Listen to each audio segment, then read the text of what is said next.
നിന്ദ്യമായ ഭാഷയിൽ ശ്രീറാമിന് ചോദ്യം ചെയ്യുന്ന സൈമൺ പണിക്കർ. ഇതിനെതിരെ പ്രതികരിക്കുന്ന ശ്രീറാം ചന്ദ്രശേഖർ. ഒടുവിൽ അതൊരു മൽപ്പിടുത്തമാകുന്നു. പോലീസുകാർ വന്ന് ശ്രീറാമിനെ പിടിച്ചുകൊണ്ടുപോകുന്നു. അപർണയുടെ കുഞ്ഞിനെ ലാളിക്കുന്ന ഭദ്രയും ഗീതികയും. കുഞ്ഞിനെ അധികം ലാളിക്കണ്ട എന്നും ഒരു നിവൃത്തിയുമില്ലാത്തതുകൊണ്ടാണ് താനും കുഞ്ഞും ഇവിടെ നിൽക്കുന്നതെന്നും അപർണ ഭദ്രയോട് പറയുന്നു. വിഷമവൃത്തത്തിലാകുന്ന ഭദ്ര. തെളിവെടുപ്പിനായി മഹേന്ദ്രന്റെ വീട്ടിലേക്ക് ശ്രീറാമിനെ കൊണ്ടുവരുന്ന സൈമണും സംഘവും. മഹേന്ദ്രന്റെ മുന്നിൽ വെച്ച് ശ്രീറാമിനെ ചോദ്യം ചെയ്യുന്ന സൈമൺ പണിക്കർ. തുടർന്ന് കാണുക. ഈശ്വരൻ സാക്ഷിയായി അന്ത്യഘട്ടത്തിലേക്ക്.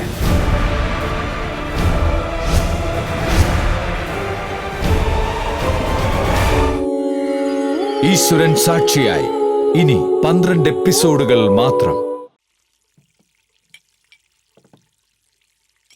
ഞാൻ പരാതി കൊടുത്തിടൂ. പരാതിയോ? എന്തിനാ? പറയാം.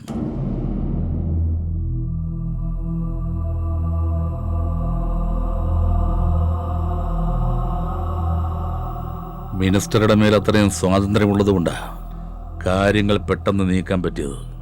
SP യും DGP ഒക്കെ നമ്മുടെ കൂടെ, അതുകൊണ്ട് ഇനിയും പേടിക്കാനൊന്നുമില്ല. മിനിസ്റ്റർക്ക് പരാതിയൊക്കെ കൊടുത്തു കഴിഞ്ഞതല്ലേ, പിന്നെ എന്തിനാ? ഭദ്രൻ നിർബന്ധിച്ച് അവരുടെ വീട്ടിൽ വിളിച്ചോണ്ട് പോയടോ അമ്മയും കുഞ്ഞിനെയും. ഞാൻ അന്നേ പറഞ്ഞല്ലേ ഇവിടെ ഈ വീട്ടിൽ കൊണ്ടുവരാമെന്ന്. താനൊന്ന് ശ്രമിച്ചിരുന്നെങ്കിൽ അവർ ഈ വീട്ടിൽ വന്ന് കയറുമായിരുന്നു. പിള്ളേരുടെ മനസ്സ് പറഞ്ഞു മാറ്റി ഭദ്ര വിളിച്ചോണ്ട് പോയടോ. എല്ലാം ഇനി അവരുടെ കൈപ്പിടിയില്ല. അവരെന്തും ചെയ്തു കളയും. പേടിയാടോ എനിക്ക്. അങ്ങനെയൊന്നും സംഭവിക്കില്ലടോ. എന്റെ അനുഭവം വെച്ചാ ഞാനീ പറയുന്നേ. എന്താ സംഭവിച്ചുകൂടാത്തെ? പേടിയാടോ. എന്തും സംഭവിക്കാം. പേടിയാ.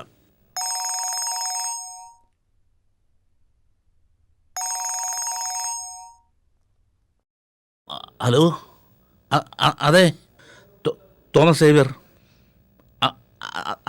അതെ അതെ, മിനിസ്റ്ററാ. അതെ സാർ,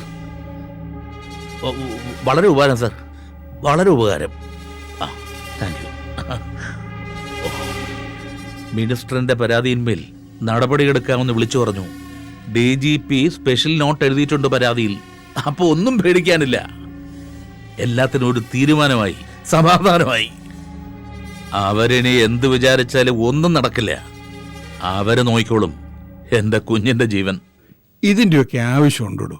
തനിക്കങ്ങനെ പറയാം. വയ്യടോ എനിക്ക്. ഒരടി കൂടെ താങ്ങാൻ വയ്യ. എന്റെ പൊടിമോന്റെ കുഞ്ഞൂടെ പോയാ പിന്നെ ഞാൻ പിന്നെന്തിനാടോ?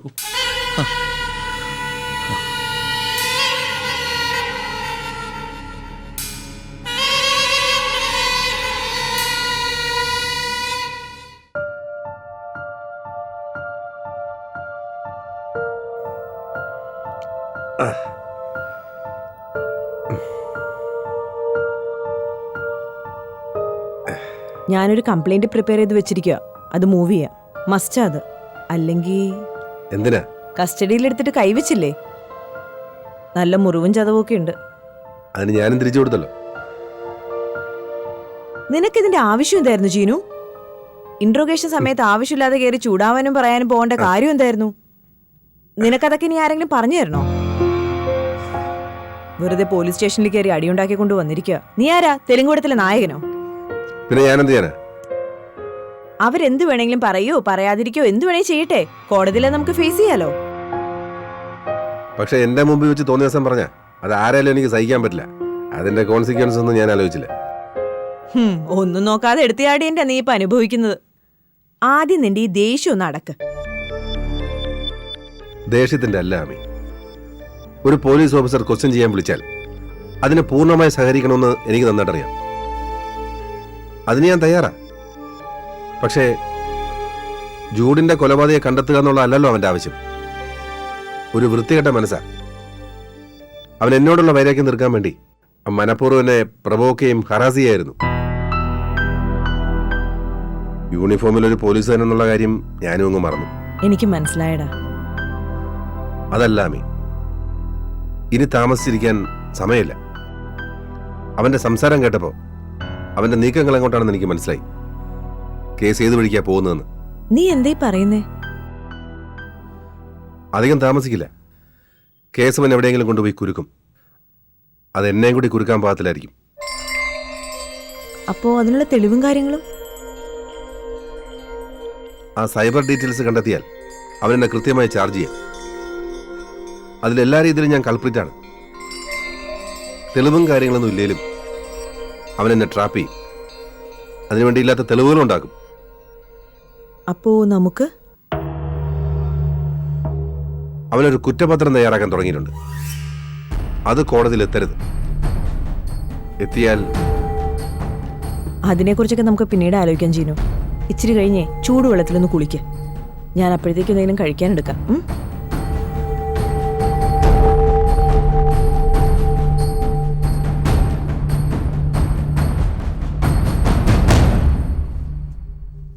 ഈ മുറിയിൽ കുറെ നാളായിട്ട് ആരും കിടക്കുന്നില്ല. അച്ഛൻ പോയതിനു ശേഷം ആരും ഉപയോഗിച്ചിട്ടില്ല. അമ്മ എൻ്റെ കൂടെ വന്ന് എൻ്റെ റൂമിൽ കിടക്കും. അമ്മയുടെ ഫോണാണല്ലോ. ആ വക്കീല. അമ്മ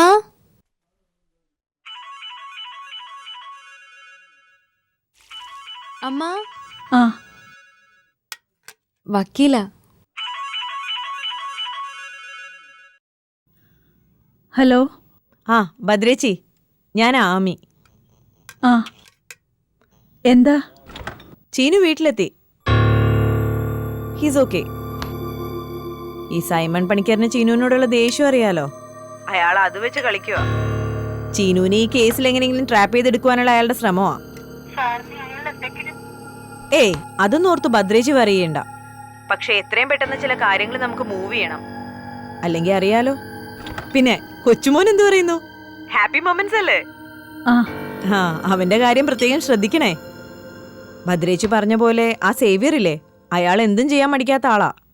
ചീനുവിനും ആ ഒരു പേടിയുണ്ട്. ഭദ്രേച്ചിയോടൊന്ന് കോഷ്യസ് ആയിട്ടിരിക്കാൻ പറഞ്ഞു. ഓക്കെ എന്നാ ശരി, ബൈ. ശരി, ബൈ.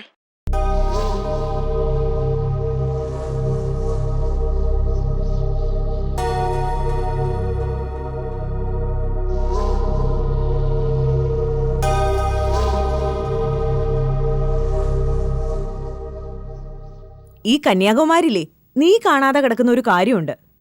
എന്താ? കേസ് ഡയറി വായിച്ചു നോക്കിയപ്പോ എനിക്ക് തോന്നിയൊരു സംശയമാ. എന്തായിരുന്നു നിന്റെ മനസ്സിൽ ആദ്യം ഉണ്ടായിരുന്ന പിക്ചർ? അപ്പും ചൂടും തമ്മി വിവാഹത്തിന് മുമ്പ് പ്ലാൻ ചെയ്തൊരു ട്രിപ്പ്. അതിനിടയിൽ ഒരു രാത്രി അവർ ഒരുമിച്ച് സ്പെൻഡ് ചെയ്തു. അതിനിടയിൽ ഈ അരവിന്ദും റെയ്ഡും വന്നപ്പോഴാ കഥയുടെ കളറ് മാറിയതല്ലേ? ഒന്നെങ്കിൽ അരവിന്ദ് പറയുന്ന പോലെ അപ്പുവിന്റെ ഭാഗത്തു നിന്നൊരു ഫൗൾ പ്ലേ നടന്നിട്ടുണ്ട്. അത് അരവിന്ദിന്റെ വേർഷൻ ആവാം. ജൂഡും അപ്പുവും തമ്മിൽ അരവിന്ദിനെ അറിയിക്കാതെ ഒരു അണ്ടർ പ്ലേ. അത് മറയ്ക്കാൻ വേണ്ടി അവക്ക് ചില കോംപ്രമൈസുകൾക്ക് തയ്യാറാകേണ്ടിയും വന്നിട്ടുണ്ടാവാം. അതുകൊണ്ടായിരിക്കും ഇപ്പൊ അവള് കളിക്കുന്ന ഈ ഒളിച്ചുകളി. നീ എന്താ പറഞ്ഞു വരുന്നത്? ഡീറ്റെയിൽസ് ഒക്കെ പിന്നെ പറയാം. ഇപ്പോഴേ നമുക്കിവിടെ ഹൈപ്പോത്തറ്റിക്കലായി ചില സാധ്യതകളിലേക്ക് പോവാൻ പറ്റൂ. ഈ പറഞ്ഞതല്ലെങ്കിൽ അരവിന്ദിന്റെ ഭാഗത്തുനിന്നാവാം മാനിപ്പുലേഷൻ. അപ്പു പറഞ്ഞതുപോലെ ഒരിക്കൽ അവനെ റിജക്റ്റ് ചെയ്തതിന്റെ ദേഷ്യവും വാശിയും അവൻ അപ്പുവിനോട് തീർക്കാൻ ശ്രമിക്കുന്നതായിരിക്കും. ആദ്യത്തെ തന്നെ ഞാൻ കൂടുതൽ സാധ്യത കാണുന്നത്. അപ്പുവാണ് കൂടുതൽ കള്ളങ്ങൾ പറയുന്നത്. അവളാണ് നമ്മൾ ഇന്ന് കൂടുതൽ മറച്ചു വയ്ക്കുന്നത്. ഞാൻ പറഞ്ഞില്ലേ, വിശാഖും ജൂഡും ട്രീസയും അപ്പുവും തമ്മിലുള്ള ഒരു മീറ്റിങ്ങിനെ പറ്റി. അതും ജൂഡിന്റെ മരണത്തിന് ശേഷം. അതിലൊരു അപകടം കാണുന്നില്ലേ? ഉണ്ട്. പക്ഷെ ഇതുവരെ നീ ശ്രദ്ധിക്കാത്ത വേറൊരു സാധ്യതയിലേക്കാ എന്റെ മനസ്സ് പോകുന്നത്. എന്താ? ശരിക്കും അന്ന് ആ കന്യാകുമാരിയിലെ ഹോട്ടൽ സീസാൻഡിൽ ആ റൂമിന് ബിൽ പേയ്മെന്റ് ചെയ്തിരിക്കുന്നത് അരവിന്ദ് നായരാ, അവന്റെ ക്രെഡിറ്റ് കാർഡ് ഉപയോഗിച്ച്. അത് ശരിയാ. അത് അപ്പുവിനെ കുറിച്ച് സംശയിക്കുന്ന വശങ്ങളാ. ഓക്കെ, പക്ഷെ ശരിക്കും അവിടെ ആ കന്യാകുമാരിയിൽ ആ റൂം ബുക്ക് ചെയ്തത് ആരാ? അത് ആരു വഴിയാ? അത് നീ ആലോചിച്ചോ? അത് നേഹയാ, ജൂഡിന്റെ ബാൻഡിലുള്ള ഒരു കുട്ടിയാ. നേഹയുടെ ഒരു അങ്കിൾ ഹോട്ടൽ സീസാൻഡിലെ മാനേജർ ആയിരുന്നു. അയാൾ വഴിയല്ലേ? ആ മാനേജറെ ട്രേസ് ഔട്ട് ചെയ്തോ? അയാളിപ്പോ ചെന്നൈയിൽ എവിടെയാ? നേഹ പറഞ്ഞിരുന്നു. അയാളെ കണ്ടിട്ട് എന്താ കാര്യം? അയാള് ചെന്നൈയിലാ, അത് കറക്റ്റാ നേഹ പറഞ്ഞത്. പക്ഷെ ചെന്നൈയില് അയാൾ എവിടെയാന്നുള്ള കാര്യം നീ അന്വേഷിച്ചില്ലേ? അയാളുടെ പേര് സോമൻ നായർ. അയാളിപ്പോ ഹോട്ടലുകൾ ബേസ് ചെയ്ത് നടത്തുന്ന സെക്സ് റാക്കറ്റിലെ മുഖ്യ കണ്ണിയെന്ന നിലയിൽ പോലീസ് അറസ്റ്റ് ചെയ്തിരിക്കുക. ഇപ്പോ ചെന്നൈ പൂനമല്ലി സബ് ജയിലിലുണ്ട്. അതൊരു ഷോക്കിംഗ് ന്യൂസ് ആണല്ലോ. അതെ.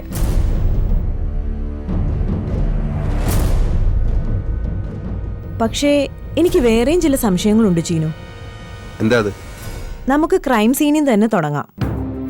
അന്ന് ആ റിസപ്ഷൻ ഡേയില് സേവിയർ ആ വീട്ടിലില്ലാതിരുന്ന 1 മണിക്കൂർ, അത് വളരെ ക്രിട്ടിക്കൽ അല്ലേ? അയാൾ അഴകിയുടെ വീട്ടിൽ മൂന്നിനെ കാണാൻ പോയതല്ലേ? പക്ഷേ അവര് തമ്മിൽ അവിടെ വെച്ച് പരസ്പരം കണ്ടില്ല. അങ്ങനെയാ മൊഴി. ആരുടെ മൊഴി? സേവ്യറുടെ മൊഴി. അഴകി രാജേശ്വരിയുടെയും മുകുന്ദ മേനോന്റെയും മൊഴി. ഇവരാരേലും നമുക്ക് വിശ്വസിക്കാൻ പറ്റുമോ? ഇല്ല. എങ്കിൽ എന്തുകൊണ്ട് അവർക്കിടയിൽ അന്ന് രാത്രി ഒരു പ്ലാനിംഗ് നടന്നൂടാ? അവിടെ വെച്ചാണെങ്കിലോ ഒരുപക്ഷെ ജൂഡ് സേവ്യർ മർഡർ പ്ലാൻ ചെയ്യപ്പെട്ടത്? ഞാനിപ്പോഴും ഏറ്റവും അധികം സംശയിക്കുന്ന റൂട്ടും അതാ. അതെനിക്കറിയാം. പിന്നെന്തിനാ നമ്മൾ വെച്ച് താമസിപ്പിക്കുന്നത്? ഈ അഴകി ഒരു ബെസ്റ്റ് ഓപ്ഷൻ അല്ലേ? ഞാനും അഴകി ചേച്ചിയും തമ്മിൽ ഒരു സൗഹൃദം ഉണ്ടായാലോ? എന്നുവെച്ചാ ഒരാൾ മാറാട്ടം. ഞങ്ങള് പെണ്ണുങ്ങളല്ലേ, ഇച്ചിരി മിണ്ടിയും പറഞ്ഞിരുന്നാ വരേണ്ടതൊക്കെ ഇങ്ങ് പുറത്തേക്ക് വരും. അതൊരു നല്ല ഐഡിയ. പക്ഷേ അവരങ്ങനെ പെട്ടെന്ന് പിടിയേരുന്ന സ്ത്രീയൊന്നുമല്ല. അതെല്ലാം ഞാൻ നോക്കിക്കോളാം. പക്ഷേ നമുക്കതിനൊന്നും ഇപ്പൊ സമയമില്ല മീ. അതാ എന്നെ ഭയപ്പെടുന്നത്. ഏത് നിമിഷവും ബദ്രയിലേക്കും ഗീതയിലേക്കും സൈമണി കേസ് കൊണ്ട് നിർത്തിക്കും. പിന്നെ നമുക്കൊരു അടി നീങ്ങാൻ പറ്റില്ല. പിന്നെ ഈ പ്ലാനിങ് സൈമൺ അറിഞ്ഞാൽ ഏത് ഒപ്പെടുത്തായാലും അവൻ എന്നെ പൂട്ടാൻ നോക്കും. എനിക്കറിയാം ചീനു. നമുക്കിനി കുറച്ച് സമയമുള്ളൂ. പക്ഷെ ആ സമയം നമ്മൾ വെറുതെ ഇരിക്കില്ല. നമ്മളത് ഉപയോഗപ്പെടുത്തും.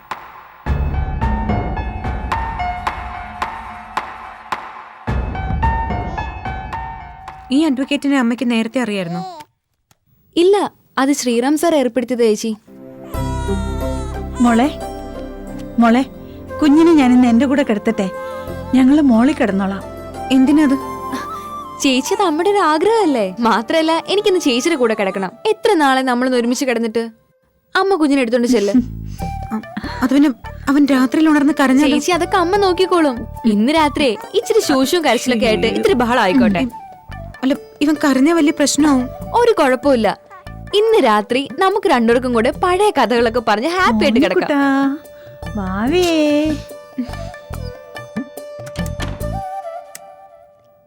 കിടക്കാം. മോനുകുട്ടാ, അമ്മയുടെ ചക്കരെ, നമുക്കിവിടെ കിടന്ന് ഉറങ്ങാം.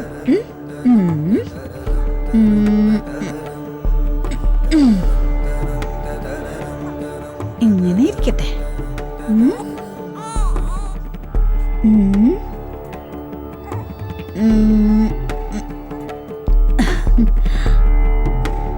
അയ്യോ, ചക്കരേ, അമ്മമ്മയുടെ ചക്കരയല്ലേ? ഉറങ്ങാൻ നോക്ക്. എന്താ പറ്റിയേ? ആ, അയ്യോ, ഉറക്കം വരുന്നോ? വാവോ ചക്കരക്കുട്ടൻ, വാവോ.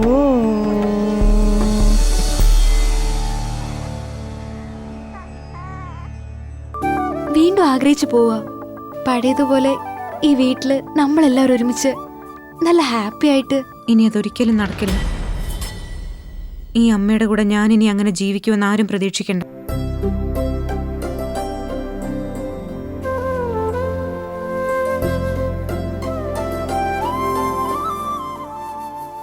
ഈ വീട്ടില് ഇനിയൊരു രാത്രി ഇങ്ങനെ ചേച്ചിയും കെട്ടിപ്പിടിച്ച് കിടക്കണമെന്ന് ഞാൻ ഒരുപാട് ആഗ്രഹിച്ചിട്ടുണ്ട്.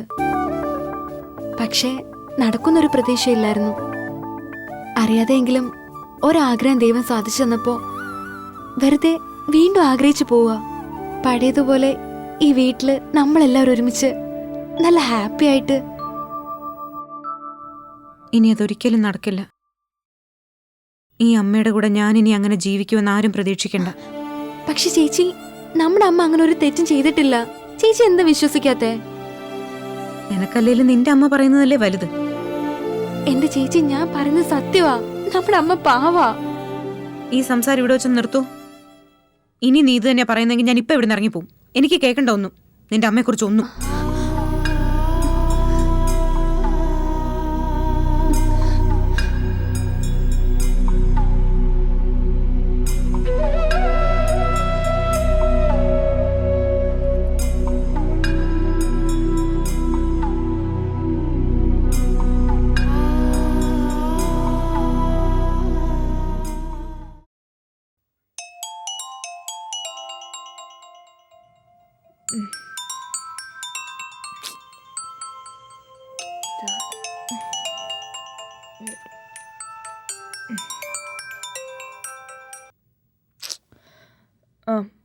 എന്താ അപ്പു?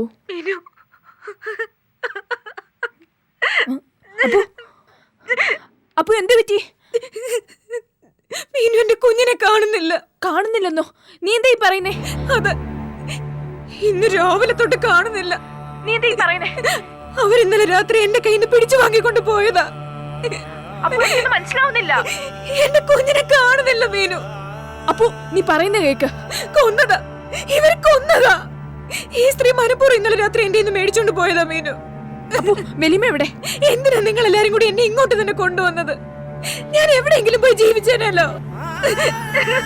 ഹലോ അപ്പു, അപ്പു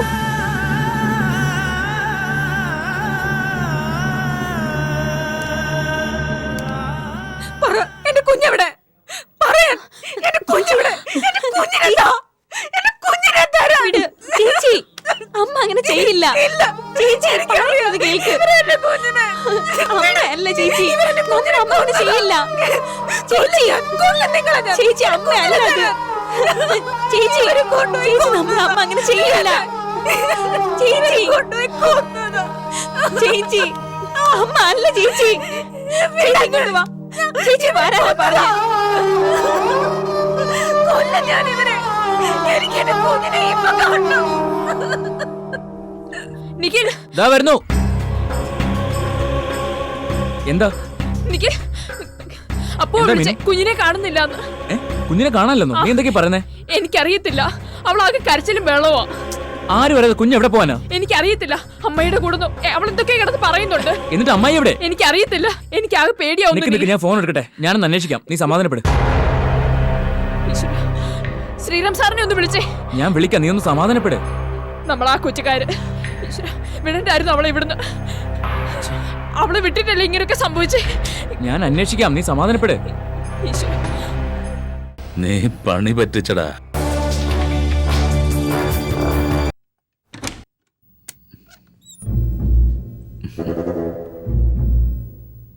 വിശാഖ്, നീ മിടുക്കനടാ. നീ പണി പറ്റിച്ചടാ. നീ ഇത് പെട്ടെന്ന് സാധിക്കുമെന്ന് ഞാൻ വിചാരിച്ചില്ല. ഹലോ, നീ രാത്രി പണി തീർത്തിട്ട് എഴുതിയിട്ടില്ലടാ ഇതുവരെയും. ഉറക്കപ്പിച്ചാണോ? നീ എന്ത് ചെയ്തു, എങ്ങനെ ചെയ്തു എന്നൊക്കെയുള്ള കാര്യം പിന്നറിഞ്ഞാൽ മതി. നീ സേഫായൊരിടത്തിരിക്കുക. ഇനിയും ഫോണിൽ കൂടെ അധികം കമ്മ്യൂണിക്കേഷൻ വേണ്ട. നമുക്ക് നേരിട്ട് കാണാം, പറഞ്ഞ സ്ഥലത്ത്. ശരി. ശരി.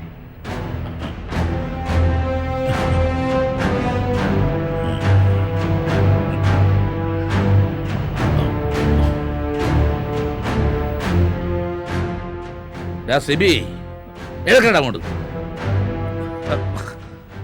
ഓ, ഇന്നലെ ഒറ്റപ്പോളെ കണ്ണടച്ചിട്ടില്ല. ഞാൻ പോയൊരു കട്ടൻ കാപ്പി ഇട്ടുകൊണ്ട് വാ. ചെല്ലടാ.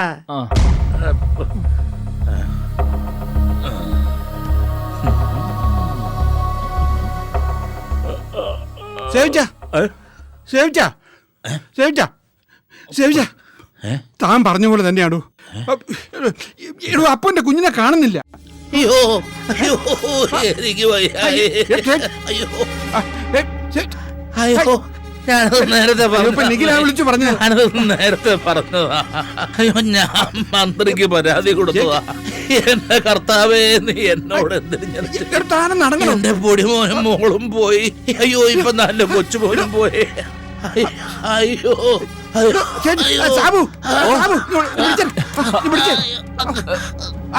നീ കുറച്ച് വെള്ളം എടുത്തേ.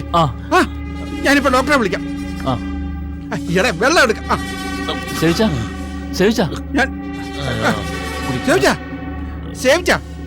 ഞാൻ ഡോക്ടറെ വിളിക്കട്ടെ.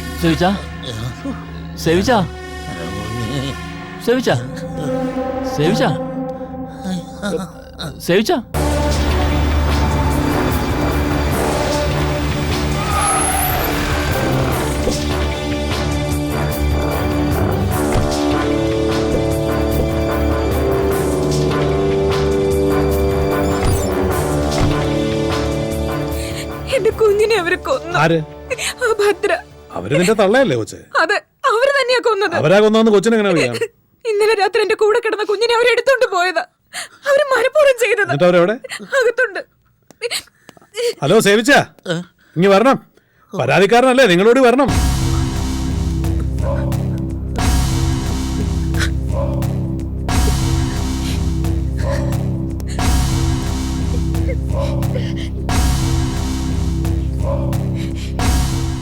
പെണ്ണുമ്പിള്ളേ, നിങ്ങളെ കൊണ്ട് വലിയ ശല്യമായല്ലോ.